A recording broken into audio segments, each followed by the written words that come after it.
Hello my dear children, how are you all? Hope you all are fine over there. Once again welcome to our physics class. So in the previous class we had discussed about human eye. We discussed different parts of human eye and its functions. Also we discussed about defects of vision. And there are three defects of vision: myopia, hypermetropia, presbyopia. We discussed about myopia or short sight in detail.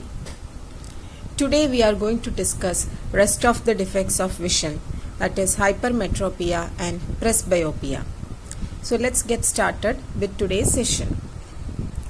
Hypermetropia or long-sightedness or far-sightedness. Okay, so three different names are there for hypermetropia: long-sightedness, far-sightedness. Long sight. What do you mean by long sight?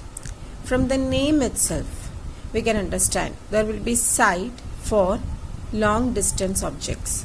That means that person with this defect can see distant objects very clearly. At the same time, he has some problem to view the nearby objects. He cannot see the nearby objects very clearly. As he can see distant objects very clearly, we can conclude that there is no any problem with his far point of the eye, because he can see distant objects very clearly. So his far point is normal. And what is the far point of a normal eye? Yeah, that is infinity. So his far point is okay, perfectly okay, and it is infinity. But at the same time, he has got some problem with his near sight or near point. That's why he cannot see the nearby objects very clearly, isn't it? So he has got some problem with the near point of the eye. And what is the near point of a normal eye? That is 25 centimeter. But a person with hypermetropia cannot see nearby objects clearly within this 25 centimeter. That means his near point is not 25 centimeter. He need to keep the objects much more greater than 25 centimeter in order to see it clearly. So his near point is shifted forwards. Near point of the eye for a hypermetropic person is more than 25 centimeter. Okay, so that is hypermetropia. A person with hypermetropia can see distant objects very clearly but cannot see nearby objects very clearly. Now let's look at the slide. So here we can see farsightedness. A person with hypermetropia can see faraway objects clearly. So his far point is infinity, no problem, it's perfectly okay. But the person cannot see nearby objects clearly. So his near point is not 25 centimeter, it is more than 25 centimeter.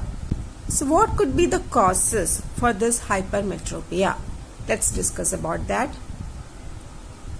See, there are two causes for hypermetropia. One is focal length of eye lens is too long. Another is eyeball has become too small. So what are the two causes of hypermetropia? Focal length is too long and eyeball is too small. Don't get confused with the causes of short sight or myopia. For short sight, the focal length is too short and eyeball has become elongated. And this is in the case of hypermetropia, focal length is too long and eyeball has become too small. Okay. The image of the distant object is formed in behind the retina, not on the retina. Okay, so usually we discuss that image of the object is formed on the retina in normal cases. But if that person is suffering from any defect, image won't be formed on retina. Sometimes image may form in front of the retina, or sometimes image may be formed behind the retina. If image forms behind the retina, that person is suffering from hypermetropia or long sight. Okay, and what is the defect if image forms in front of the retina? We had discussed about that in our previous class. Yes, that person is suffering from myopia or short sight. Okay, so if image forms behind the retina, that means that person has a hypermetropia. Okay, so in hypermetropic eye, the image of the distant object is formed behind the retina, not on the retina. And how can we correct this defect? This defect is corrected by using convex lenses, such that the lens will bring the image back onto the retina. And we will discuss about this correction in the next slide. Okay, so how can we correct hypermetropia? Using convex lens. But children, how will you correct myopia? It was by concave lens, and hypermetropia can be corrected using convex lens. So this is the hypermetropic eye.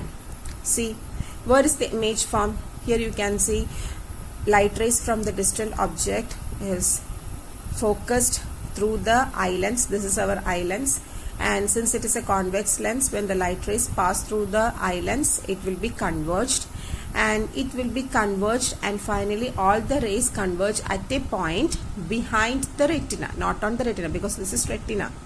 And here all the light rays are converging at a point behind the retina. So image is also formed here behind the retina, not on the retina. So this is the defect. And how can we correct the defect? We can correct the defect using convex lens.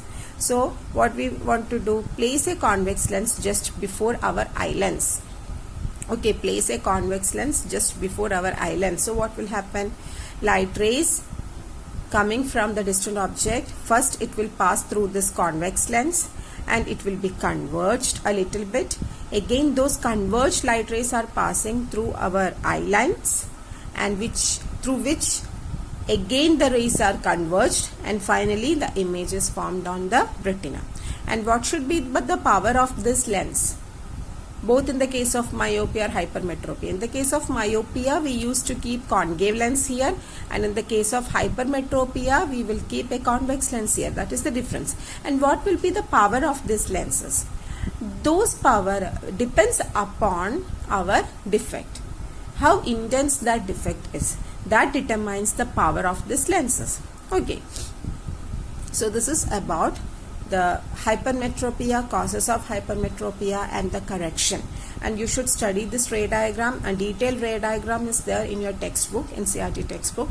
Please go through it. There you will get an idea of the near point and its shift also. Okay. So in the case of hypermetropia, near point is not 25 centimeter. Near point is greater than 25 centimeter. But in the case of myopia, the near point will be 25 itself, because that person doesn't have any problem with the near point. His far point is shifted. His far point is not at infinity. It will be less than infinity. That is the difference. Okay. Now the next defect is presbyopia. So what is presbyopia? The power of accommodation of the eye usually decreases with aging. The ciliary muscles weaken, and thereby the flexibility of eye lens reduces. The near point moves away. Okay, so this defect is presbyopia. So what is presbyopia? The power of accommodation of the eye usually decreases with aging.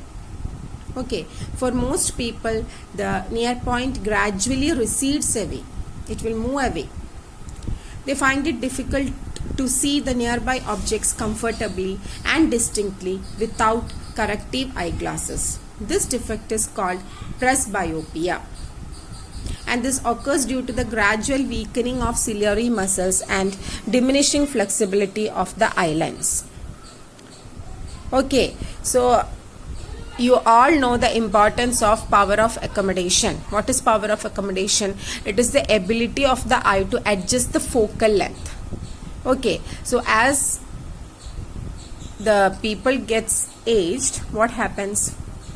Yeah, this power of accommodation of the eye decreases. The ciliary muscles cannot contract and relax with the age because it loses its flexibility. Okay, and this defect is presbyopia. So in such cases, it is difficult for the people to see the nearby objects comfortably and distinctly without any corrective eyeglasses. And sometimes a person may also suffer from both myopia and hypermetropia in this case. Okay, so in such cases, bifocal lenses means both convex and concave lenses. A combination of convex and concave lenses are used to correct presbyopia. Okay, so in the case of presbyopia, usually spectacles with convex lenses are recommended. But if the person is suffering from both myopia and hypermetropia, the person should use a bifocal lens, which is the combination of a convex lens and concave lens. And in the case of a bifocal lens, the upper portion consists of a concave lens and lower part is a convex lens. So what is the purpose of that concave lens? Concave lens facilitates distant vision and the convex lens facilitates near vision. Okay, so that is the purpose of bifocal lens. So if the person is suffering from both myopia and hypermetropia, he should use a bifocal lens. And bifocal lens is a combination of concave and convex lens. The upper portion of the bifocal lens consists of a concave lens, which facilitates distant vision. The lower part is a convex lens, which facilitates near vision. And in these days, it is possible to correct the refractive defects with contact lenses or through surgical interventions. Okay, and sometimes you might have seen the crystalline lens of the people at old age becomes milky and cloudy. Have you noticed that? It usually happens with your grandmothers or grandfathers. The crystalline lens, our eye lens, at old age becomes milky and cloudy. And this condition is called cataract. This causes partial or complete loss of vision. And it is possible to restore this vision through a cataract surgery. Cataract surgery is common nowadays. Okay, so cataract is a condition at old age where the eye lens becomes milky and cloudy, which causes partial or complete loss of vision. Okay. So here you can see myopia and hypermetropia. We had already discussed that sometimes a person may suffer from both nearsightedness and farsightedness. So such people are advised to use bifocal lenses. And bifocal lenses consist of concave on the upper portion and convex on the lower portion. Concave supports distinct vision and convex supports near vision.